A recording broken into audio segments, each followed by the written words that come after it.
Addams Family, there it is.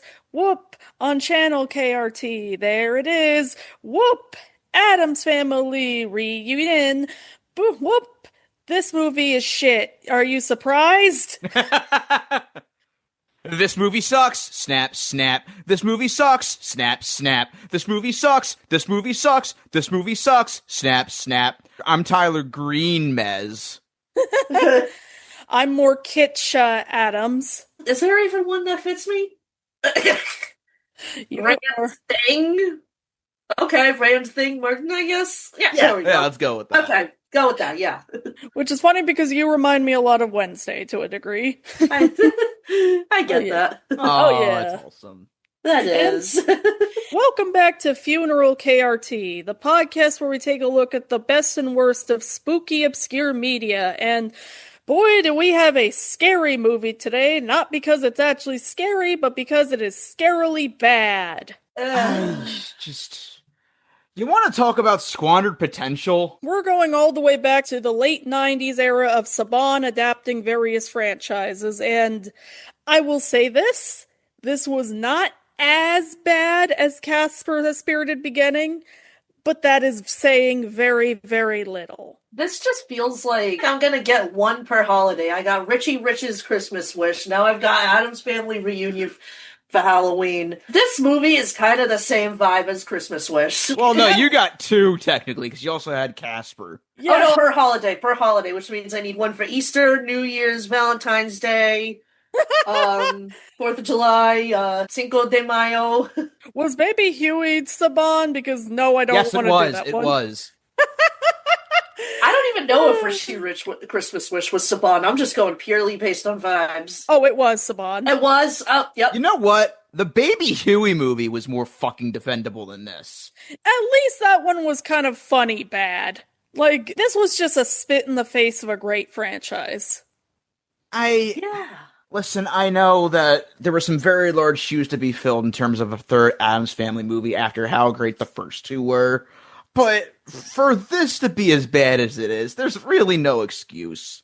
I will give this movie a little bit of credit. It's very clear they weren't handed an easy platter. Obviously, with how good those first two movies were, and with very tragic passing of Raul Julia, it really did seem like there was a lot to be asked for a third Addams Family movie. And I'll also give them credit. The director really wanted to try to make this his own thing. It's just that Saban was getting on his ass. Before we get into the backstory of this, what are your guys' relationship with the Addams Family? Obviously, I love it. I love the Sonnenfeld movies. I love the original series. I've seen a good amount of the new Addams Family as well. I saw the 2019 movie, and boy, do I wish it was better than it was, because I really liked the art style. The writing was just very mid, and I heard the sequel was even worse.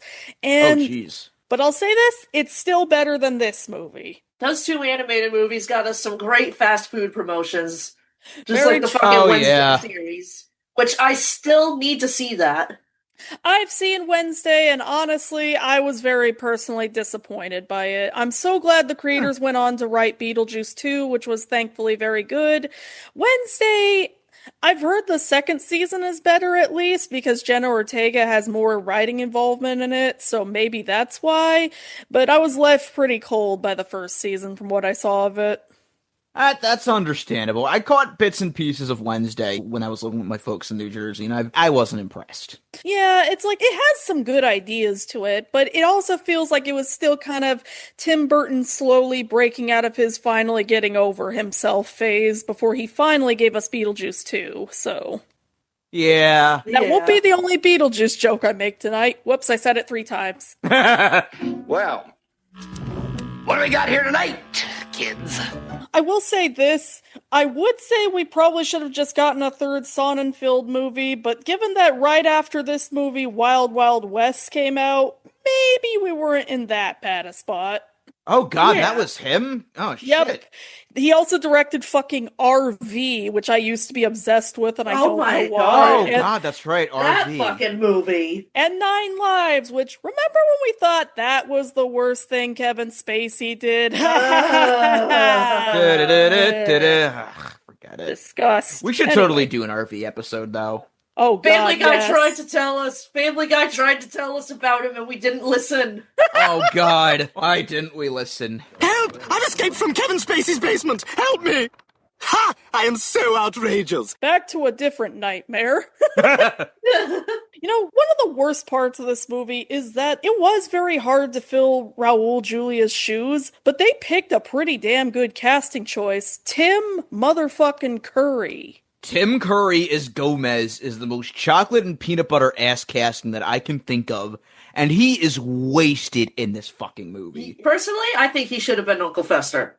You know what? Really? I can see it. Yeah, I can see it. I think he'd make a great Fester, personally. And I get why they also couldn't get the rest of the cast to return. Again, it didn't feel fair after Raul Julia's passing. And I do think the new cast is not bad. They're just not handed very good material to work with. For me, I think that the best of the cast in this is obviously Tim Curry, but Nicole Fajir, I think that's how you pronounce her name. If not, I apologize. She plays Wednesday Addams. She's one of the best parts of this movie, to the point where she actually carried over into the new Addams Family show. Absolutely. Well, Wow. I will say that what I've seen of the new Addams Family, I think she has better material to work with in that, but for what it's worth, she does do pretty good with the character in this movie. Absolutely. I think, since we're talking about the new Addams Family, I'll get into my relationship with, just in general. So mainly my relationship with the Addams Family was watching the new Addams Family when it used to air on Fox/ABC Family in the early 2000s. So whenever anybody mentions the Addams Family specifically, that is the direct incarnation I go to. Hey, it's a pretty damn good choice. Honestly, it's been a good 20-some years since I watched the show. And, just for fun, I just decided, hey, I'll put on a couple episodes to compare and contrast to the movie. It is totally night and fucking day. Oh, yeah. Because the writers actually understand what makes the Addams Family work, and they get put in all these outlandish situations and stuff, and just in this, it's just the most vanilla, sauceless fucking scenario that the Addams Family could just be put into. It's like, you should not pussy out with a fucking Addams Family adaptation. It's like, don't hold back. They're fucked up. That's the Even- whole Yeah. point. even when they're kid-friendly, they still have a decent amount of dark humor to it, and adult humor. Like, here's the thing, like, the new Addams Family on Fox Family Channel, that had a lot of, like, surrealist dark humor to it, and it actually works. In this, it's just, it feels like Saban is just too afraid to, like, have some edge in their movie. Yeah. Here's what it is to me. The Addams Family are fucked up people who are made for fucked up people to watch and go, oh my god, that's so me. That's the whole point. Don't hold back. It is the people watching it are fellow fucked up people. Like, I'm not the first person to make this joke, but one of the biggest things that made the original sitcom stand out is just how much Gomez and Morticia love each other and genuinely cannot fucking get enough of each other, and they didn't cave into the I hate my wife stereotypes that you would see on TV at the time. They love each other so much they want to kill each other. Yes! In this, they are the most sexless fucking couple imaginable, played by two of the sexiest human beings in show business. Yes! Daryl Hannah and Tim Curry. Unfortunately, Daryl Hannah's wig. Oh, God. See, if they put this on Disney Plus, they'd have to use that wig to cover her ass. Surprisingly, Daryl Hannah was not replaced by Amy Yazbek in the new Addams Family. Yeah. Yeah, but going back to my relationship real quick, and this also ties in the new Addams Family again. I only just recently watched the Sonnenfeld movies for the first time after catching bits and pieces of them as a kid, and I missed out. They are fucking brilliant, absolutely hilarious, witty, and just going from them to this was like jumping from a hot shower into a cold ice bath. Yeah. I do not recommend it. And it's like, I don't want to be entirely unfair, because I'll give it credit, they tried to not be too reminiscent of those movies, and this was going to be a whole thing where it was going to be a reboot and try to start a whole series. But it's also still such a downgrade, because it's not just trying to be an Addams Family movie, it's trying to be faithful to the franchise, and it just fails in all regards. Yeah, so Saban wanted this to be their new Addams Family that would air on the Fox Family Channel. Thank God that didn't work out, because who knows how horrible that would have been. Oh, Yeah, God. if we had to lose Tim Curry as Gomez, I guess it was worth it. I know I keep going back to the new Addams Family. We'll do an episode on it down the line, but the guy who plays Gomez in that, he's basically John Astin reincarnated. And what's funny about that, in one of the most brilliant cases of stunt casting for a sitcom, they brought John Astin back as Grandpa Addams. Fuck yeah, that was fucking brilliant. Which is funny because you can tell they really wanted to get him for this movie as the great grandpa, but they clearly couldn't, and probably for the better. Yeah, definitely. I mean, we still got a pretty interesting casting case in Kevin McCarthy, so... Yep, RJ Fletcher himself. Yes. Yeah. Right after Seinfeld and before Toy Story 2, we got Estelle Harris, rest in peace. Oh, God, Queen. Yes. You know what? What little she has in this movie, she is actually pretty decent. Honestly, there were moments where I just kept forgetting the grandparents were even in this at all. Yeah. Yeah, they kind of just forgot about that, didn't they? They drive the whole fucking plot of this movie, confusing as it is. And they're barely in it. Wait, what do you mean this has a plot? The plot is just a wacky mix-up. Also, one more new Addams Family thing I want to share real quick. Oh, hell yeah. When I used to go to, the local arcade with my dad, there was actually a new Addams Family arcade machine, which was based around the Fester light bulb gag. Oh, wow. I'm sharing this. I'm sharing the screen right now. And basically, oh my gosh. Look at that. I actually went to this one Penny arcade in San Francisco, and they had that, but with Morticia on it. Oh, really? I haven't seen that. I've never seen either of those before, and I'm mad as hell that I didn't, because I love it. I love it. Yeah, so what this arcade machine did was, you had to, put your hands on these two metal bars, and the game would, quote-unquote, shock you. It would just vibrate. It was a whole sensory thing, scared the shit out of me as a kid the one time I played it.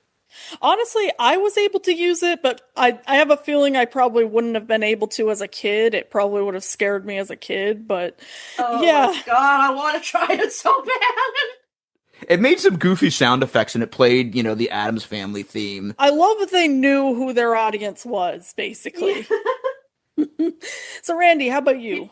Well, I mean, knowing who I am, of course, I love the Addams Family. I remember the old show. I love the movies. I love the old show. The animated movies could have been better. I love that they brought back the old comic art style, though. Yeah, that was a neat style choice, if nothing else. Oh, yeah. I do not have Netflix, sadly, so I've yet to see Wednesday. But I will try. And as Kit said, multiple people have compared me to Wednesday, so Hell yeah. It's true, and they should say it. Hell yeah, I love it. One other note we should make is that the guy who plays Pugsley in this is Jerry Messing, who was on Freaks and Geeks as well as a couple episodes of Mr. Show, and also he is the Fedora Guy meme. He is. Oh, man. Wait, hang on. Am I misremembering, or was he on Salute Your Shorts too? No, he was on George and Leo and Malcolm in the Middle and even Stevens. That might be what you remember. Oh, yeah, even Stevens. And thankfully, this does have some returning cast members, because Carol Strucken, I don't know how you pronounce his name, if that's wrong, I apologize. He returns as Lurch, and Christopher Hart's hand is Thing. Which I'm jumping ahead a bit, but how does the effect on Thing look so much better in the early 90s movies than it does in this movie? Oh, it's rough here. The CGI is rough here. The makeup is rough here. This is a rough movie. It really fucking is. I mean, in all fairness, the CGI in the 1990s movies weren't, at their best either, but they were leagues ahead of this. There's a little more of a budget in the 90s movies. Fucking leagues ahead of this. And I gotta say, speaking of perfect casting, Carol Strucken as Lurch is so good. I remember during my first watch of the first movie, I was thinking to myself, hey, his Lurch makeup looks pretty great. And then I Googled him. He actually does look like that, kinda. Yeah. Absolutely, yeah. Outside of the pallor and the wig, his cheekbones look like that. So he is Lurch. Funny enough, around the time he was playing Lurch in the first two movies, he was also on Twin Peaks, so... Oh, Yeah, shit. that's right. Yeah, and now he's working with Mike Flanagan, so that's hella cool. Wow. Oh, man. Yeah. Also, we should yes, mention who the villain is in this movie, and it's one I wasn't quite expecting, but still a welcome choice in my opinion. I'm so glad he's back. God damn, I missed Ned Kincaid, you guys. Me too. Hell Even yeah. though he's barely in the movie, surprisingly. Like, he doesn't show up until, like, the second act. Well, no, he shows up here and there, but other than that, like, Ed Begley Jr. doesn't really get a lot to do in this until he crashes out towards the end. Also, Diane Delano, I don't know how you say it. I did love her performance as Dolores. She was really giving Catherine O'Hara. She was, for yeah. a brief minute, I had to check the cast. I was like, is that Catherine O'Hara? Nope. Nope, she's just really good at being a Catherine O'Hara character. Oh, yeah, for God, sure. imagine if this actually did get Catherine O'Hara. Oh my god, could you imagine? It'd be another case of a comics adaptation getting a bunch of SCTV actors. Just like peak neurotic suburban housewife. I love it. One more thing that I wanted to mention is that there's an a cappella group that covers the Addams Family theme for this, and they had a music video on the tape. The name of the group was Straight Vocals, spelled STRATEVOCALZ, because get it, hip. As opposed to gay vocals? What's wrong with gay vocals? Yeah, I was not a fan of that song. It really just didn't work for me. I just can't really parse the Addams Family having an a cappella theme. They're creepy and they're kooky, mysterious and spooky. They're all together ooky, the Addams Family. Their house is a museum. When people come to see them, they really are a scream, the Addams Family. But the weird thing about this group is that they've only ever shown up on like one or two like CD compilations, and one of the songs on those is called, and I shit you not, His Name is Jesus. Jesus. Well, Talk about fucking whiplash. Holy shit. So imagine going from that to the Addams Family in just a few years. Oh my god. I'm sure they're nice people, hopefully, but just what the hell? so anyway, when's DC Talk gonna do a collab with Hell of a Boss? Oh my god, yes. Guys, it just hit me too. So this is a franchise that had two great theatrical run movies, a direct-to-video sequel that got burned off, and a better than it has any right to be TV series that got released in the same year. Guys, this is Honey, I Shrunk the Kids coded. Oh my Yes! god! Oh my god. The only thing Honey, I Shrunk the Kids is missing is an amazing TV show from the 60s. Absolutely. God, can you imagine how wonky those special effects would be? Okay, I wish Honey, I Shrunk the Kids got a fucking, 60s TV series now, because that would have been amazing to watch.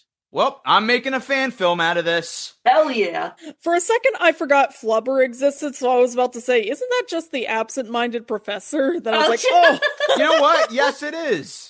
God damn it, somehow Robin Williams comes back to this. Flubber is spiritually a Honey, I Shrunk the Kids movie. Change my mind. He's haunting us. Robin Williams is haunting us. Yes, he would have Well- fit in the show. Well, no, Yeah. it technically is in the Honey, I Shrunk the Kids canon because of the ride Oh, yeah, that's and the Oh, Imagination yeah. Institute. And guess who almost was Nigel Channing? Raul Julia. Hell Oh yeah. shit! God, can you imagine if he got that part and passed right after? Oh my god. We probably wouldn't have had the Journey to Imagination that we have today. We wouldn't have. You know what? For all the shit the new Journey into Imagination gets, at least Eric Idle puts on a hell of a performance. He does. He's trying his best with the animated little fucker he's got in front of him. You know, I'm just gonna say it. As much as I do prefer the original, the footage I've seen of Journey into Imagination is starting to become a bit of a guilty pleasure for me, mostly because the Figment animatronic is so cute. Hey, that's the one I always knew. You know what? I'm gonna be honest. It's a guilty pleasure for me too. It's Like, still I- a bad ride. I still love criticizing the hell out of it, but I'm still gonna go on it whenever I'm at Epcot. Amen. The day it is finally announced, Epcot is going to totally refurbish Journey into Imagination, make it as close to the original as possible, but with like modern effects and shit. It will be kind of bittersweet for me. Valid, because I'll miss clowning on Nigel Channing. Nigel clowning? Anyway, can you tell we don't want to talk about this movie? We really do. We'd rather talk about fucking Let's talk about Journey into Your Imagination, actually. Wasn't that crazy? Welcome back to Podcast The Ride. My name is Mike. No, you're Kit Gardner. Ah! You're Kit Gardner. I'm Jason Sheridan. Randy would be the Mike. I'm the Mike, yes.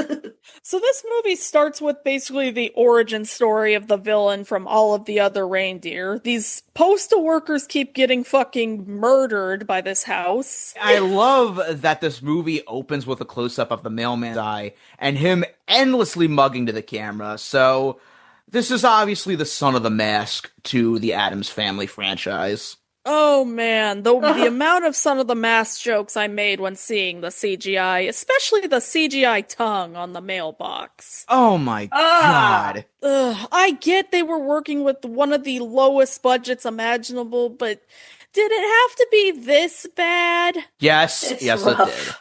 it did. I mean, you can't get more on the nose with the mugging than the mailman literally screaming, "I'm a postal worker!" Which I heard as, I'm a postal whacker. Yeah. I was a postal worker once. I fucking hated it. She whack on my postal until I die. Yeah. So then it turns out that this is a whole scheme by Wednesday and Pugsley, which normally I'd be down for their shenanigans, but it feels a little fucked up. They're going after postal workers, like, come And this on. is not their first time either, because the evil plant that catches him has a chalkboard, like, counting, like, at least, like, 12 mailmen at this point that they've killed. Yeah, they've killed mailmen at this point. Like, I think it was a callback to the vines that captured the villain in the first movie, but it's like, but the effect is so bad in this one. It doesn't make any sense. Yeah. I love that when Tim Curry makes his entrance as Gomez, the credit that's standing right next to him is Daryl Hannah's, and I'm thinking to myself, silly movie, that's not Daryl Hannah. It would be a bold choice. It very much would be. And also, obvious Monty Python joke when they said, let's play Spanish Inquisition. Nobody expected that. Nobody expects the Addams Family reunion. Oh, God, I sure didn't. Also, because obviously we have to make these jokes, I was half expecting the house to say that it also ate up Eddie's corpse. It just cuts to the table with all his remains in it. God, can you imagine? This is what the Addams Family needs, more gore. Oh, yeah. Exactly. Actually, an R-rated Addams Family, where it's just an absolute Final Destination gore fest, would be pretty awesome. Oh, hell yeah. There was a scene in this where I was actually hoping it would turn into a Final Destination shenanigan thing. I have a feeling I know which one. Oh, yeah, you know. And speaking of pain, oh my god, the fucking scene where Lurch is playing violin. I know that the point of this joke is that he's supposed to suck at violin, but God, why did it have to be so misophonic? Why did it have to be so long? You could at least go the route with the SpongeBob joke and the cello. Like, at least there it was funny. Squidward is my best friend in the world. Squidward is my best friend in the sea. Like, they spend a good 30 seconds on this joke. It is legit painful. It's rough. So then we also cut to Fester in this movie, and I know I'm not the first person to point this out because someone else on Letterboxd did. He sounds exactly like Alex Brightman, doesn't he? He does! Yes, Oh my God! I had to check. Is this Vizzaroli's voice? Is this fucking Fizz? I had to check. And he even says it's showtime, so I'm like, of course, Alex Brightman would make an amazing Fester now that we're thinking about it. He really would. And, you know, it's funny, too, when I was on Doggin's stream last night, me, him, and Micah Hirsch were talking about, like, what if they made a Who Framed Roger Rabbit Broadway musical? I suggested Alex Brightman as Roger Rabbit. I think he'd be perfect for it. Yes. Also, we cut to one of the only good parts of this movie where Fester's trying to make a birthday gift for Pugly. Butcher! Oh, is it puppy? And I love how I feel so bad for this dog. It deserves a better movie. And it deserves to not have a CGI design that looks like a bloated gremlin. Yeah, that CGI demon dog was fucking disgusting. Oh, yeah, that... Oh my god. Just... Here's the thing with this demon dog. The whole joke with it is that is basically command to chew on human hair. That's its entire diet. And it's this little, like, chihuahua dog, too. So, you know, Fester says something along the lines of, I have him set up so he'll respond to keywords that no one will ever guess. And I'm thinking, is one of those keywords Yo Quiero Taco Bell? It should have been. It was the 90s. It would have been the perfect time to do that. I still would have rolled my eyes. Maybe that was the Taco Bell dog. Hey, Godzilla, want something to drink? Also, Fester creating a dog in a lab and everything. Is this how Cherry Vile was created? Yes, she was. So was that Cherry's cousin then? I mean, CGI Scrappy-Doo had to start somewhere, you know? You just know Dr. Vile is somewhere in this universe. Oh, him and Fester had a fling. They had to. Crabdom experiments. Prep Wawa experiments. Then when Gomez comes in with the mail and says, it arrived, and then Morticia and Grandma ask him if it's the Ebola virus or mad cow disease. I was like, it's so bizarre hearing diseases that weren't trending until 2009 and 2014 specifically mentioned this movie. Yes, I know they existed. Is it COVID, dear? Oh, I just know that family was thriving during COVID. Oh, you just know it. They weren't masking. They were, oh my god, they were snorting that shit. They were doing lines of COVIDs. They created the virus. They weren't just super spreaders, they were mega spreaders. Oh my god, so the conspiracies were right, except it wasn't created in a lab in Wuhan, it was created by Uncle Fester. I knew it! One more joke about Butcher I forgot to mention. Given the joke is that he goes for the head, Butcher would have taken out Thanos. Changed my mind. Hell yeah. I gotta be honest. I know the guy who's playing Uncle Fester in this is trying, but I just miss Christopher Lloyd. Yeah. I don't want to say there was a subtlety, but, you know, Christopher Lloyd just understood the assignment. He had just this whole veneer about him that worked. Meanwhile, just this Fester just shouts his lines left and right, and he feels more like Curly from the Three Stooges than he does Uncle Fester. It's not just that it's a better performance with Christopher Lloyd, it's a better character as well. Like, Fester's just more charming at how he is in the movies. And again, I had to keep reminding myself that this is not Hell of a Boss. Like, he has the most relatable line in all of cinema. What if she says no? What if she says yes? She's a pip! Yes, also, that is a new vocal stem. Why do you ask? Hell yeah. And I'm gonna try my damnedest not to constantly say, it's not like the first two movies, because I get it, it's a reboot, but it's also so hard not to compare it when Saban is very clearly trying to evoke it. So that's why it makes me mad to see Gomez fall for such an obvious scam. Yeah! The Addams Family are not this fucking stupid. Like, Gomez was wary as fuck when Fester seemed even a little off in the first movie. Like, why the fuck would he just fall for this obvious fucking 23andMe scam? Yeah, not only this, but, you know, so the Addams Family gets called to a reunion thanks to this whole 23andMe scam where they literally spell the Addams Family name wrong, and they still think that they're a part of this family reunion. Now I really want to see Gomez get a Nigerian prince email. Who do you think was the Nigerian prince, Randy? Wednesday. Wednesday was the Nigerian prince. Like, if Gomez were to fall for a scam, he would be fully in on it. He would know it's a scam. He just wants to live for the chaos. He would not genuinely fall for it. I think he'd fall for the Nigerian prince. He'd be like, we must help him fall into even more misery. No, he would be like, we need to help him get his money and then kill him. Yeah. So, when Grandpa and Grandma Addams show up, I was fully expecting Gomez to hand Grandpa Addams a Rolex, and he goes into this whole rant about how he just fucking hates it. And going to Daryl Hannah in this movie, I feel bad because honestly, she's a pretty good choice as Morticia, but they give her nothing to do. Yeah, for real. She's so sauceless. She's just basically there, and that's it. She's the token wife that occasionally says a morbid line. Literally all she is. Mm-hmm. And also, how would Gomez pay $5,000 for this? Yeah, he pays $5,000 to get a book featuring the Addams Family tree, which he should have this already. Yeah. Yeah, this feels like something that they should have had for like the past 50,000 years or something. Like, if you're talking about an Addams Family reunion, the way you should open this after the whole shenanigans at the beginning is having him look through this and name all the wacky Addams characters that show up. In this, there's not a single pun that they give. Meanwhile, in the first two movies, you get all these wacky characters that you not only get the names of, you get to see. Even the new Addams Family had some wacky characters show up. This, and plus, did they forget they have an entire graveyard in their yard that's of every single relative? Isn't the Addams Family reunion just at their house all the time? Yeah, Literally. exactly. Why do they think that all of a sudden they belong to this conservative family at a posh country club? Which, by the way, you'd think that this place being called the Primrose Resort would be a dead giveaway that this is posh and not something scary and decrepit.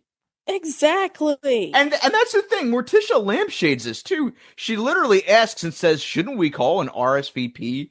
And I'm expecting Gomez to say, and ruin the entire plot of this movie? I do kind of like the line where Kevin McCarthy's like, no, we want them to grow up to be honorable, respected members of society, when I was expecting him to say, unlike that fellow RJ Fletcher, who I'm totally not in disguise after my life was ruined. And then also, I'd tell this movie to eat shit, but then they literally made a joke about the food being made with dung beetles. Yeah. I just can't get past the fact that the Addams Family canonically eats shit. I'm not shocked. I'm really not shocked. You know, the humor in Addams Family has always been macabre, and yeah, it involved a little bit of gore. It was never just straight up gross out humor. Yeah. It was mostly just shock humor. Yes, like they wouldn't fucking have a joke later on where Lurch ate a slug. I mean, maybe they would have, but not often. They wouldn't have made it that explicit, at least. Also, we should mention the set of the Addams Family mansion. It also sucks. It's also bland and sauceless.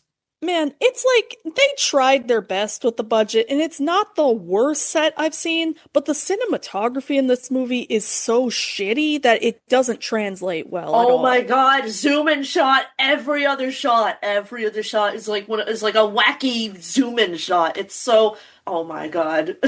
And Dutch angles, don't forget Dutch angles. Every shot in this looks bad. Late 90s, early 2000s, gotta have them Dutch angles. Ugh. And also, because we gotta be more reminiscent of the first two movies, we gotta have a scene where the Addams Family are suddenly being exposed to things being nice because of their great-grandparents, and they're wearing pink and colors and flowers. What? But Addams Family don't do chores. The Addams Family doesn't put on cartoons owned by Saban specifically. No, literally, that is a show owned by Saban, Monster Farm. Of course it was. For the love of God, we worked harder on this show. Please, somebody watch it. And then also, we gotta get into one of the worst jokes in this movie, Waltzheimers. Please laugh. Please laugh. Yeah, this movie hates the mentally ill. Water is wet. You're the Addams Family, just make it Alzheimer's. And it's also just such a dumb joke, because it's like, they're just waltzing? What's the joke? They're just waltzing and, being normal people and And then also, Spence was reading a book to find the definition of Alzheimer's in it. It's called The Joy of Human Ailments, and I was half expecting him to say, ignore that this movie is in it. And then, because I was like, okay, it's like, it's kind of funny that around this time Tim Curry was also on Wild Thornberrys. Then we literally cut to an alligator. I feel bad for the alligator, too. Yeah. If you're an animal and you're in this movie, that should count as animal cruelty. I thought that was a fake alligator. You know what? I feel bad for the fake animals, too. Oh, yeah. I feel bad for everybody and everything involved. Yeah. I'm sorry, Tim Curry. I'm sorry, Daryl Hannah. I'm sorry, everybody. Ed Begley Jr., I'm sorry it had to be this, man. I'm sorry, the Addams Family, and they're not even real. So then they get invited to their family reunion. They're like, this is how we find the cure. We don't want to take our great-grandparents to an actual doctor or anything. It's like, oh, but there's no known cure. And? You could try. Oh, so that's why the movie forgets about them after that one scene. Because they're like, well, no care. Might as well just let them do it. Not to spoil the ending, but they kind of don't really wrap that plot thread up. It's just they're kind of just left behind at the end. It feels like plots they wanted to eventually solve in future episodes, but it's like, then what's the point of introducing such big elements in this movie? Like, if you cut the grandparents from this movie, you lose basically nothing. You really don't. Although there was one joke that genuinely got a laugh out of me, is when Wednesday and Pugsley really don't want to go to the reunions, so they try to guillotine themselves. Oh, that wasn't a joke. The actors were so fed up with being in this movie that they genuinely tried to kill themselves. They're me for real, for real. Oh, yeah. Also, I hate that who took my banana slug has become a stim for me. I mean, yeah, who took my banana slug? This movie just broke my brain that I had to clutch onto every little thing that did bring me joy in it. So the movie tries to do this joke that I guess Fester snuck Butcher under his cloak, and you hear like these sound effects like thunder and lightning, like the dog is transforming. But it looks like Fester's just having a fucking orgasm. It really does. It's disturbing. It's like, and I know they have him say like "Butcher down" during it, but it's still not translated. Whoa, Fester! very I don't. well. What you do with your butcher is your own business. Also, why does this movie throw Pugsley under the bus so much? Like, they were never this mean about him being pudgy before. Yeah, they make jokes about him being fat. They make jokes about him being stupid. They didn't even do that in the new Addams Family. No, and it's like the whole point is that y'all are outcasts, so why the fuck are you making fun of him? And I love that when Fester is just getting out of the car, he is just in such an orgasmic state. And literally to the point where it literally cuts to him in the bathroom later on, singing in relief like an opera tune. And I just don't want to think about Fester jerking off, you guys. I don't want to think about Fester pissing either. Oh, God. Don't piss, girl. Although there was a scene where Morticia was like, don't worry, Fester will come out when he's ready. I'm like, our bisexual king. Based. Yes. Oh, yeah. I think every single one in that family is somewhere on the rainbow spectrum. Amen. Hell yeah. Also, when they're mentioning all the golf courses on the resort, I was half expecting Wednesday to go into the George Carlin rant. Oh, God. Which based, by the way. Honestly, she could if she wanted to, and I would applaud her for it. Hell yeah. So when we see the Addams with only one D family, I was like, whoops, sorry, we ended up at a MAGA rally. Oh, boy. All white with blonde hair? Hoo boy. Yep. Like, there's gonna be something that starts with a K going on here, isn't there? KKK? That's not good. You know, I've always wanted to see what would happen when the Addams walk into Mar-a-Lago. No! No Also, survivors. Literally no fucking survivors. You know what this movie really badly needed? Pseudo-incest. Oh, God, for this. Yeah. Pugsley falls for a girl who could be his cousin? I'm like, what in the Rudy Giuliani is this shit? And they openly flirt with each other several times in the movie and almost kiss, knowing full well that they may or may not be related. Well, they're not really. Well, it's the Addams. Also, she's played by Haley Duff, you know, the other Duff sister. The other. Haley, The I'm other so Duff. sorry. I hope Hillary did not give you shit for being in this. Hillary has no room to talk shit. Girl, you were in Casper Meets Wendy. Oh my god, if this movie had been a hit, do you think they would have made a crossover called Casper Meets Wednesday? Yes. Okay, Yes, they would have. I don't care how much that movie would suck. I need it to happen. Oh yeah. And also I just feel so bad for Butcher because if the only thing he can eat is hair, he's gonna starve. I mean, I guess if he was genetically engineered to live off hair, you know, not the worst Chihuahua diet I've ever seen. I've seen Chihuahuas live off of just absolute garbage and live to be like 30. Babies. Babies. I mean, look at Jade. She literally just, like, drank out of puddles, like, the first year she was born, and she's still going today. So, I'm very proud of my baby girl. Yes. Also, how does Fester expect himself to feed Butcher? Does he really think he can get away with, like, just scalping people on the regular? Imagine that episode of the TV show. Just Fester is a mass scalper, and he's being hunted down by the cops. Just, ugh.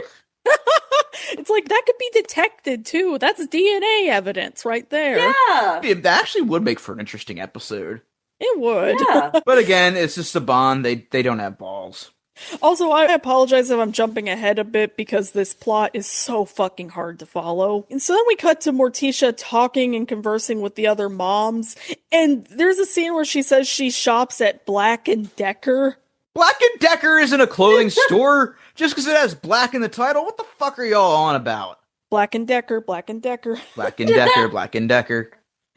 And then also we get introduced to Ed Begley Jr., and his whole goal is that he wants to try to destroy all the rest of his family, destroy his dad so he can get into the will. Ned Kincaid's gone dark, you guys.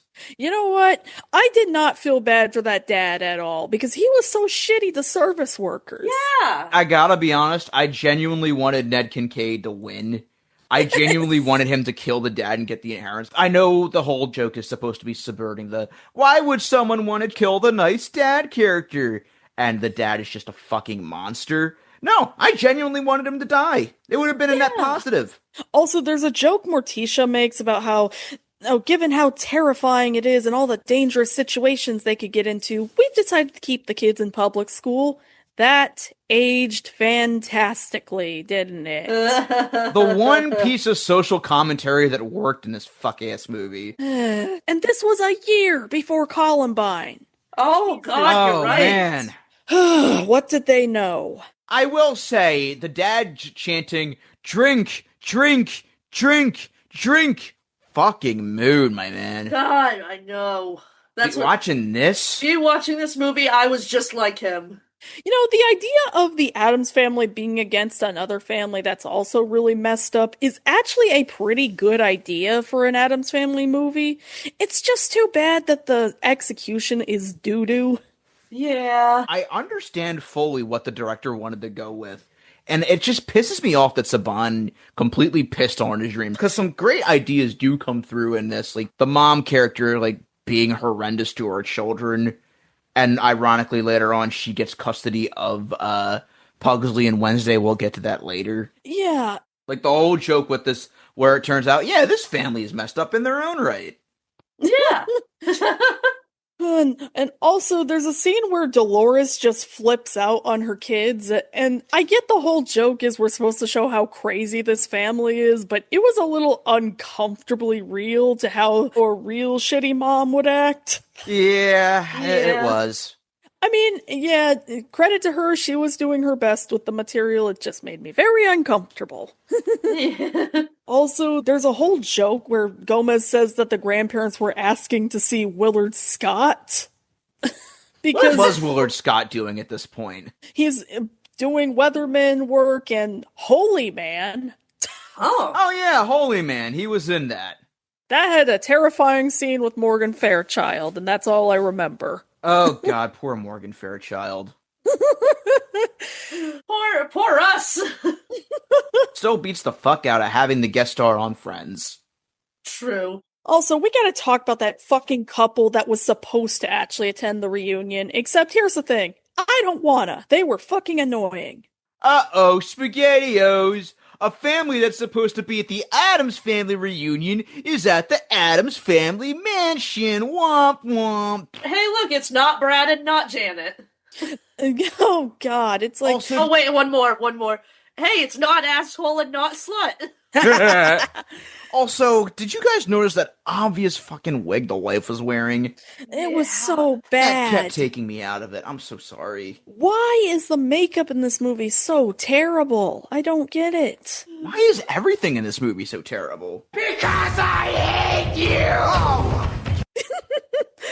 And then they also keep making stupid jokes like, what kind of person would have a pet alligator? Cut to Fester. What kind of person would leave all this macabre stuff out? Cut to Lurch. It's funny because they're not macabre. Please laugh. Saban, where comedy goes to die.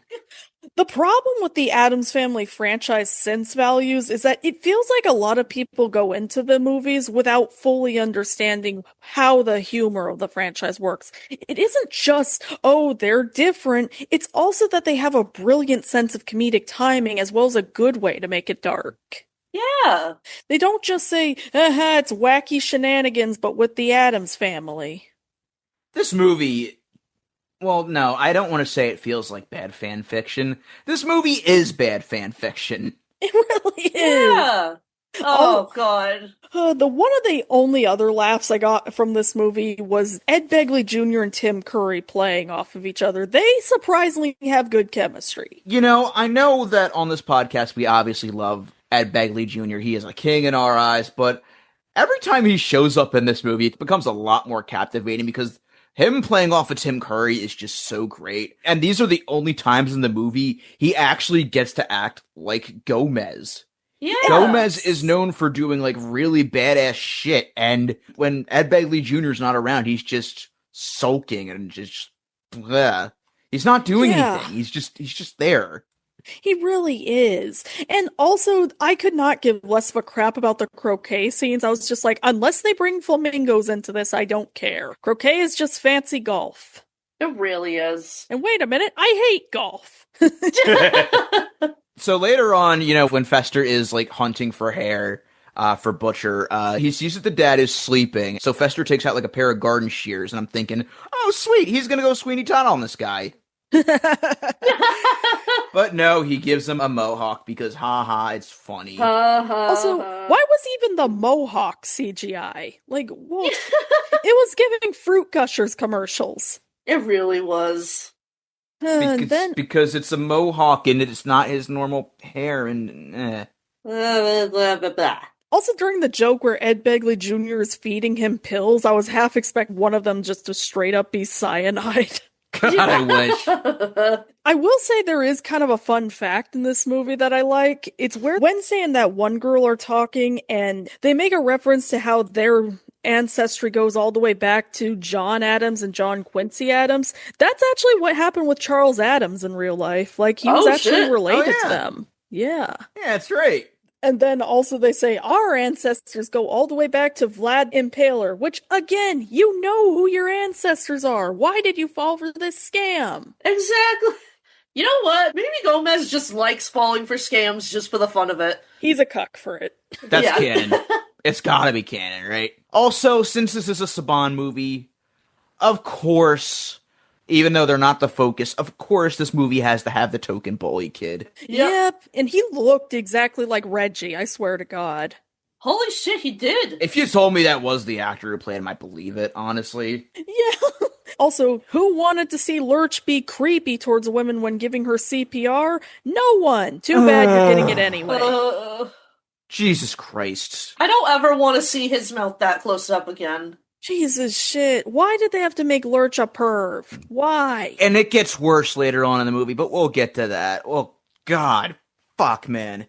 So there's also the scene where Gomez and Ed Begley Jr. are playing tennis together, and the way that Gomez is set up in his tennis getup, he has the backwards hat and the bow tie on, and I'm just thinking, man, I love Saw 3D.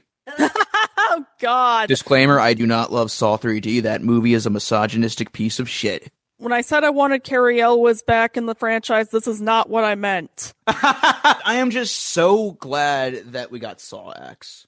Absolutely. And I am so mad that Saw XI had to be canceled. I caught part of Jigsaw once on television, and it looks so bad it's good, honestly. I need to give it a rewatch, but I have takes. Yeah. I have takes, shall we say. But yeah, this tennis scene is really weird in that it's sort of like a very Looney Tunes kind of setup between this whole fight scene, which I love, and I wish the movie were more like this. Yes, like, there can be good scenes in these movies, and I have to wonder if these are the ones that the director had more input on. Down to the point where, Pugsley and Wednesday lace one of the tennis balls with nitroglycerin so that when Ed Begley Jr. hits it, it'll explode. Correct me if I'm wrong, but I don't think that's how nitroglycerin works. Yeah, it's. But I will say, those scenes actually feel in spirit with the Addams family and don't just feel like they're forcing all the wackiness, which is nice. That was one of the rare points where the director's vision was coming out, and I loved it for that. Amen. So, yeah, obviously Ed Begley Jr. hits it, and, well, at least he's not dead, Begley Jr. Oh, man, I'm gonna feel like an asshole if he dies before this episode comes out. 2025 and no year after that, don't you dare. And also, I cared so little about everything going on with the couple in this movie that I skipped all their scenes. I don't even know their names. It's like, especially when the woman kept talking and had the most annoying fucking voice, like, hurry up, Joff, my toesies are turning into icicles. Just shut the fuck up. Nobody needed to hear that. So we get to the banquet scene where all the Addams, both the double Ds and the Ds, are getting together to celebrate each other, I guess. And you see Grandma and Grandpa Addams just like vibing in the crowd. They go up to these DJs and they say that they want to hear some polka. And I'm thinking, no, this is highly inaccurate. Everybody knows that white folks love dancing the Sweet Caroline at parties. Exactly. Wait, maybe they meant a Weird Al polka. Everyone's down for that. Exactly. It's like the beginning of Weird the Al Yankovic story. It's what they're doing in secret. Listen, if Grandpa RJ Fletcher wanted to have himself a redemption arc, he could just slip the DJ a Weird Al CD. There we go. And also, I'm just gonna say it, this was giving Big the shunting from Society vibes. Like, this was, honestly, the scene after this was giving heavy Final Destination vibes. Yeah. So, obviously, Gomez is protesting this. He's like, no, fuck this. And he tells the DJ, play something dark and passionate. And I'm expecting him to finish it with, like, can't take my eyes off of you. The Jamie Kennedy version. Oh, God. Sir, this is 1998. We don't know who Jamie Kennedy is. A blessed time, really. Oh, my God. We gotta talk about how the dancing scene was just a severely, severely discounted version of the Mamushka from the first movie. This doesn't have shit on the Mamushka. You know what I found out about the Mamushka, too? Was that the version that's in the final cut of the movie was cut down. This is just bootleg dollar store with stolen Gooner art on the label version of the Mamushka. Oh, God. With fucking AI art. This is the King DDD incident of the Mamushka. So the local fucking flea market that I go to, one of the vendors there has a skateboard of some pretty graphic art of an anime woman orgasming. Oh, God. It's gross. It's called hentai, and it's art. Look, I am all for sexual expression and everything, but don't fucking put those types of stickers on your cars. What I was referencing was, like, that bootleg stuff where it's like they just steal random art from the internet, but it's like, it's Rule 34, and it's like, for example, like the time Sears accidentally sold a bunch of, like, merchandise with King DDD porn printed all over it. The time some other dollar store was selling bootleg Ben 10 stickers, but one of them was of Gwen being pregnant.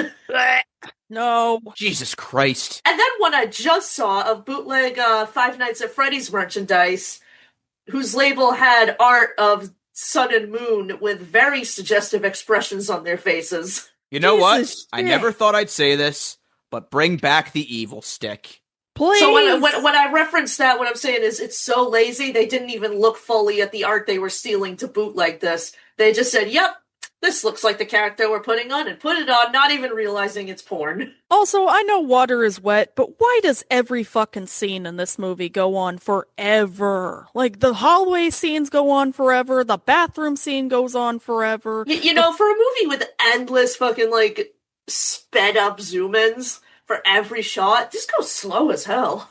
Yeah, like they're not even doing Dutch angles. They're doing fucking upside down angles. They're doing some fucking vertigo up in here. These aren't Dutch angles, these are French angles. Nowhere near as good. So the Addams father comes up to the podium, and all of a sudden, I don't know why, as if this motherfucker couldn't get more unlikable, he just starts going into this whole rant about how he hates everybody there.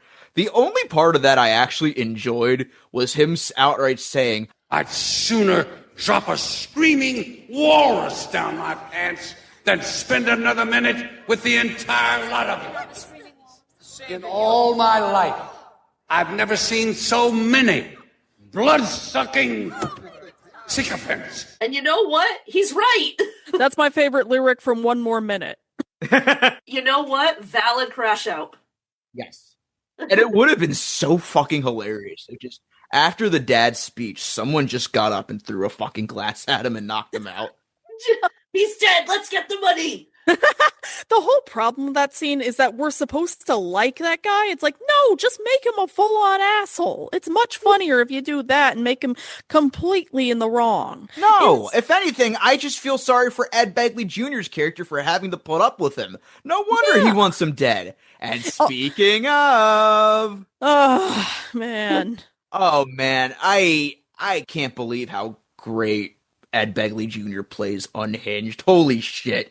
Yes. What really got me about this scene was that Phil somehow gets the strength to just lift Gomez up above his head and slam him onto a table. Yeah.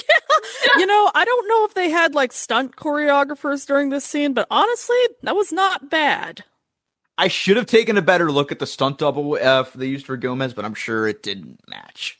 Yeah. But man, you know, it sure is convenient that this banquet hall just so happens to have decorations that double as deadly weapons. Including fire! Yeah, because one of the waiters is like dropping off a creme brulee that is like literally on fucking fire, trips, and it sets someone on fire. And I'm just thinking to myself, this should have just ended up like the fucking Skyview in Bloodlines.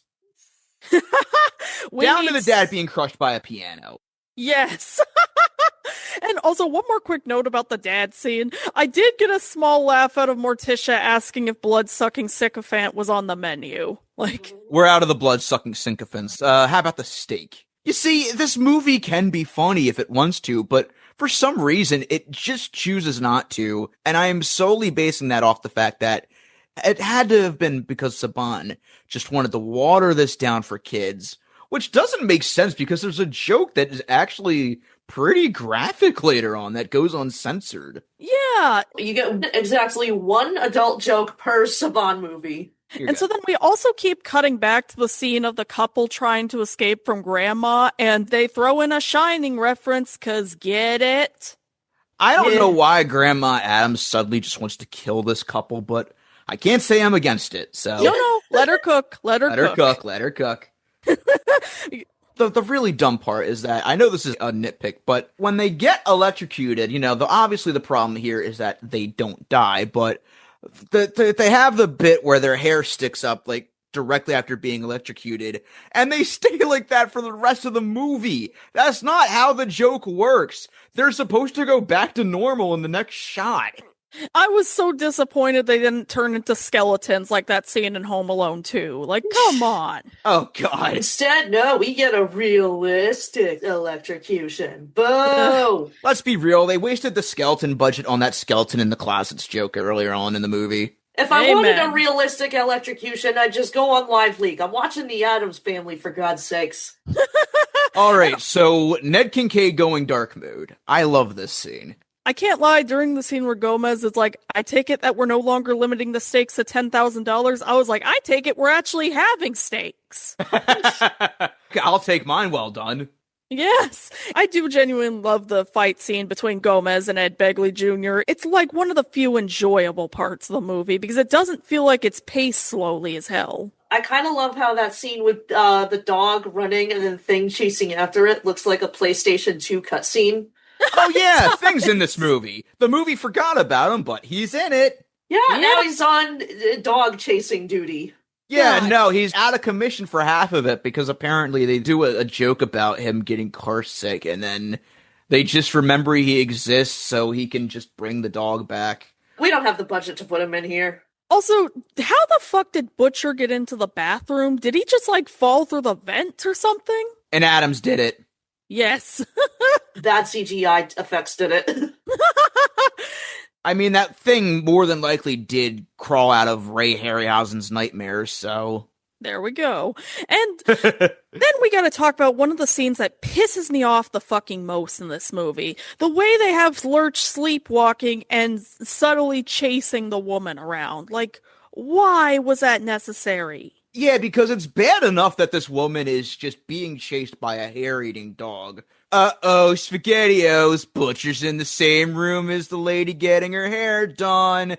I smell shenanigans. Whackity schmackity.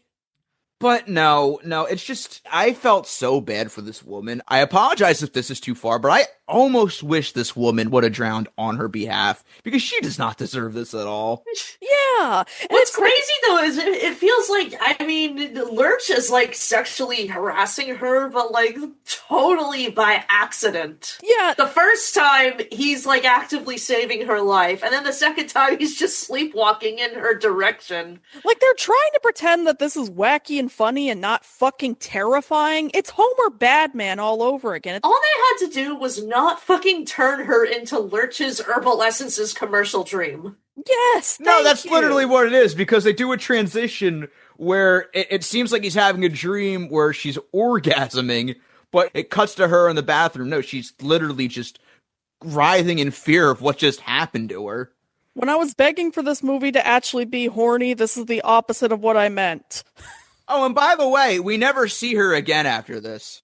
I will say the solution they have where they just decide to lock Lurch in the grave, I'm just like, so what you're saying is we should lock away stalkers in underground. This is what men swear Me Too was going to do to them.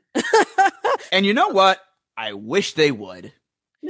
Yes. And by the way, we never see the woman again after this. So as far as we know, God, give that woman all the fucking therapy she needs, man. That or Butcher probably fucking ate her. Jesus. Yeah, she was mauled to death by a deadly chihuahua. So back to the fight scene real quick. There's a scene that I love in this where it actually looks like Gomez is about to kill Ed Begley Jr. And he has this one-liner where he says, "Looks like we'll finally get to see how blood runs in the family. Hey, darling?" Yes! We needed more shit like this. That had to be improv. It got a laugh out of me just because of how unexpectedly dark it was, but also it was based. But at the same time, seeing Ed Begley Jr. crash out like this is how Ned Kincaid should have handled Schemer when he endangered all the Shining Time citizens. Just fucking kill him on the spot. Yes. Just pick him up and just slam him on the jukebox. Absolutely. And then speaking of very questionable decisions, boy howdy, the scene where the police raid the fucking banquet, and then there's a fucking CPS lady who they portray as over the top and shrill and too concerned about the kids. Tug's collar. No, it's not even that. She's gleefully happy to falsely accuse the Addams family of child abuse when there's literally no evidence and oh, good lord. It's I get there are CPS people who do some pretty shitty things. I get CPS isn't perfect, but this is not how you portray them, guys. No, this is horrible. Yeah, this is, ugh. It's the whole implications are just so bad all around. And the fact that they make her so shrill and separating Pugsley from Gina, ooh. But the thing with the Addams is what we do is we put them in the vicinity of the normies and they don't understand them. By the way, we never see Gina again. In my opinion, they ate her.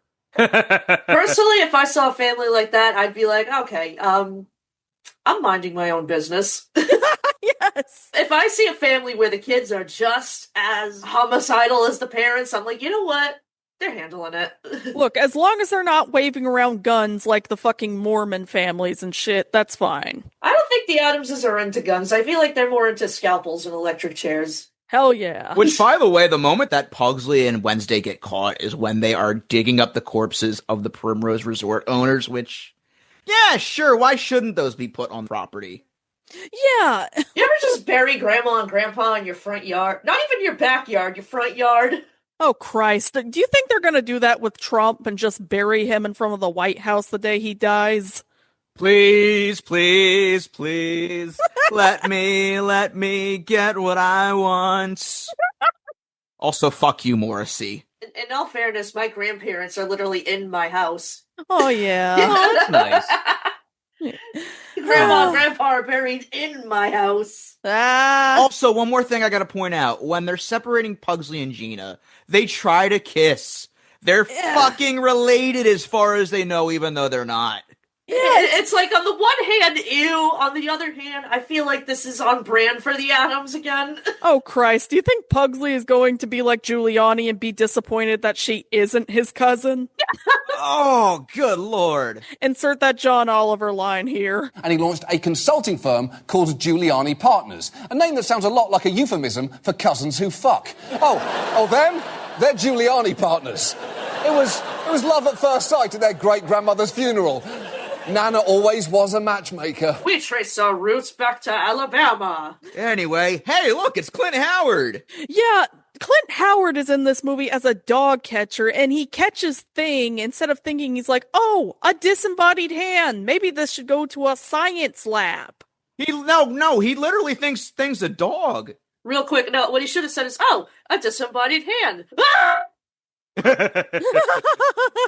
And then he just jumps out of the window while mugging because haha. Would have made more sense than thinking he's a dog.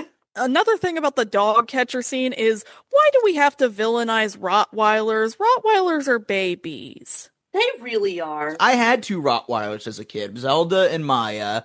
They were little angels. I loved them. Absolutely. If you're gonna villainize any breed of dog, villainize Labradoodles.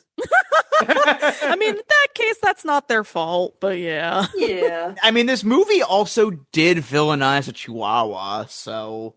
Yeah, although the smallest bit of credit I'll give these scenes is we got to see Butcher maul the dog catcher. I will say this, I think in all fairness, Chihuahuas thrive off of being villains, so... Hell yeah. Oh god, okay, so Philip takes Fester with him, he kidnaps him and takes him to the mental clinic where he's gonna torture him, and it turns out he's also torturing other mental patients. This scene pissed me off so bad because they think they can have their cake and eat it too. You can't pretend this guy is Nurse Ratched and try to portray him in the wrong, while also portraying these fucking people as goddamn monsters. Like, pick a side. You know what? This movie hasn't gone far enough. At the end of the movie, why not have Fester burn down an orphanage while you're at it? Yeah. At least Fester's having fun here. Honestly, they managed to even make the scenes where Wednesday and Pugsley are torturing the family members boring. Like, why did it go on forever? Okay, I will admit, the scene where they look at the picture and then it just pans to them in fucking like a cowboy in a construction hat made me laugh. Okay, yeah, that was kind of funny. What was that sign gag you pointed out, by the way? The one that was like, in case of emergency? Oh, yeah, also, in case of fleeing guests break glass, that got me. Yeah. Oh, yeah, that's right, when Grandma is chasing those 2 dipshits around. Yes. Do I care about them? No, I don't. Who are they, anyway? Who the fuck were they? Exactly. And also, get it, when they're unburying Lurch, there's a snap joke, because we gotta get that reference in. Boo! Lurch, are you in there?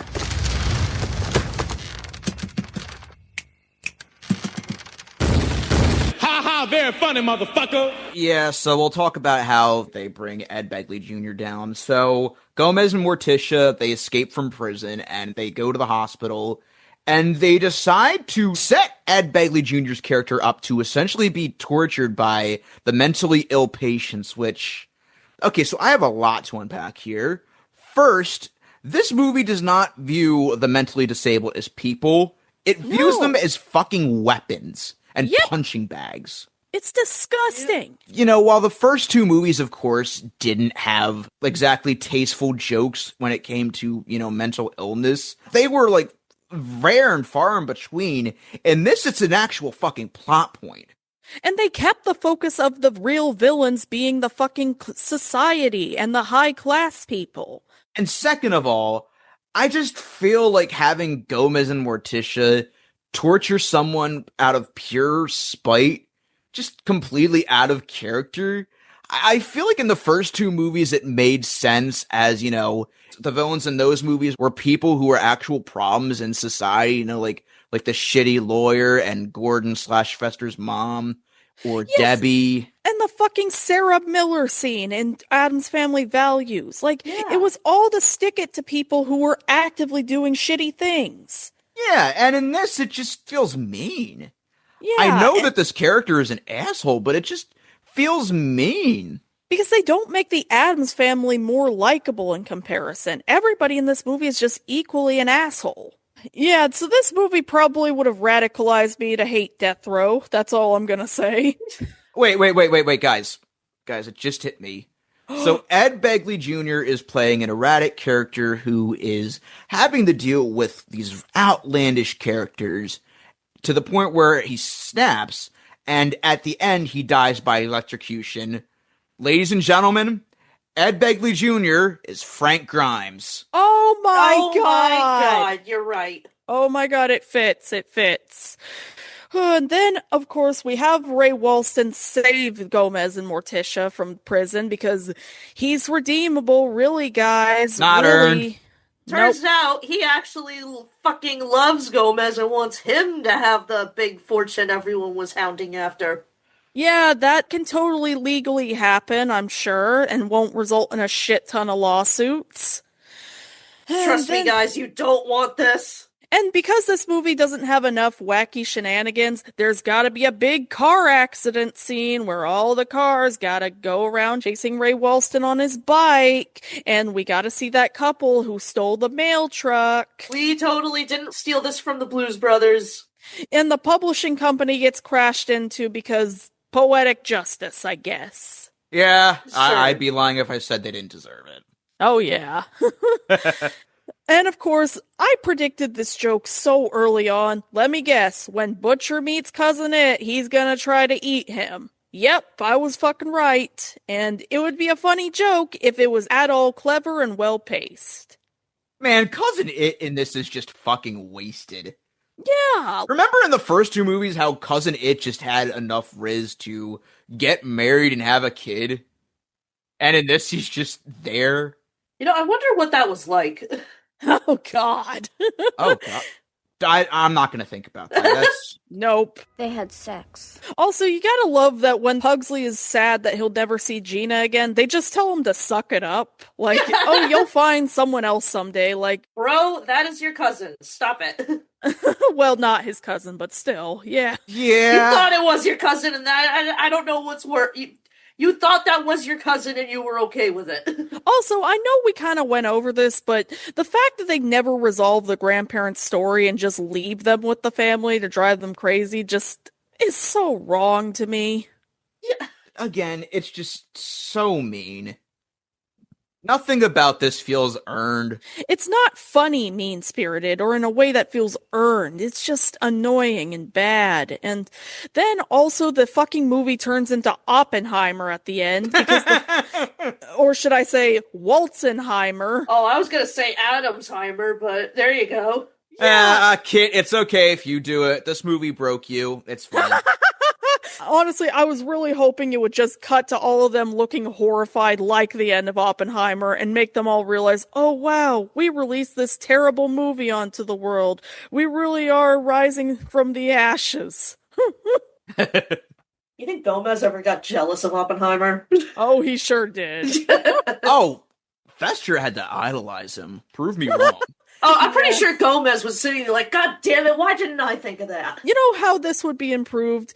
If this movie was just Wadsworth from Clue describing the movie. Like, just have Gomez be the butler all along. Yes. You know what? No, this is what alerts his weird wet dreams, and we're gonna wake up any minute now. Yes. That's disgusting. So, I think it goes without saying, burn the fucking tapes, electrify them, just... I can't even lie. I was bouncing back and forth between Burn and Donation Box, but I think I'm gonna go with Burn. What's sad is that sadly, even the good moments in this movie aren't enough to save it for me, because all I just see is all the wasted potential, all the bad pacing, the absolute misunderstanding of what makes the Addams Family so damn good. I will say that I can't quite hate it as much as Casper 97 because of all the behind the scenes stuff, and knowing the director really did want to try to make something good does make me want to be a little more generous to it, but it's just such a fucking slog. I think a lot of why this is terrible does have to do with a lot of corporate meddling. Haim Saban absolutely fucked with this movie, just like how he fucks with a lot of things. Aha. So do you guys think that if I stuck the tape for this movie in my mouth, it would light up like how Fester does his thing with the light bulb? Yes. Yeah, I hated this movie. You know, I'm gonna go a little far and say that it is a tad worse than Casper's Spirited Beginning, only because of that third act. Whatever goodwill this movie tried to have immediately fizzled out with that third act. I am so glad New Addams Family was nothing like this movie. Like, it understood the core of Addams Family. And honestly, as much as I don't like the 2019 one that much, at least it fucking tried. At least it had a nice art style to look at. Yeah. I will say this, at least this movie wasn't directed by the guy who gave us Reagan. God. Ugh. Mr. Gomez Addams, tear down this wall. One quick note, they made a fucking tear down this wall joke while they were in the prison. Dear God. Oh, that's right. This movie didn't have enough lazy references. So you can find me on the usual MuppetVision_3D on Letterboxd. Expect that I will be posting a very negative review of this movie. Oh yeah. I'm also on Discord under Mission Breakout, and if you're looking for me, I'm going to Wendy's to get myself a Wednesday meal. I know they don't have it anymore, shut up. Where's my Wednesday's meal? Where's my Wednesday's meal? You can find me at MCR Rocks with an X on Space Hay, on Blue Sky, on YouTube, and if it really was Waltenheimer, do you think he would have put mouse ears on the bomb? I mean, given they did have Disney gas masks. That's God. Right. They did have Mickey Mouse gas masks, and they're scary. Oh my God, the ones that inspired that fucking creepypasta, that other one. I think those inspired so many creepypastas. Oh yeah. Where's the Addams Family creepypasta? Oh wait, that's just the show. The Cold War was wild. Yes. And as for me, you can find me on the usual spots, Tyler FG on Twitter, Tyler FG96 on Blue Sky. You can find the show at Channel KRT on Blue Sky, Channel KRT Podcast, all one word, on Instagram. And we also have our Discord server and our Facebook group, which you can find in the link tree in our Blue Sky bio. And if you want to help support us, we have a couple options. First off, we have our Patreon, where you can find exclusive minisodes, outtakes, and episodes of this very podcast at its earliest convenience. And you can also check out our Ko-Fi, where we also have exclusive minisodes and outtakes, but you can buy those individually for $5 a pop. Or if you just want to donate to us, you can. And of course, thank you to our pals Paul Spicknall, Tony Goldmark, Ashley Hines, and Chris Reyna for pledging to us the $10 level. And a huge thank you to our executive producer, Gomer. All right, Funeral KRT, get buried with Lurch. Hell yeah, Snap. Buried alive again? God damn it. Even now, the evil seed of what you have done germinates within you.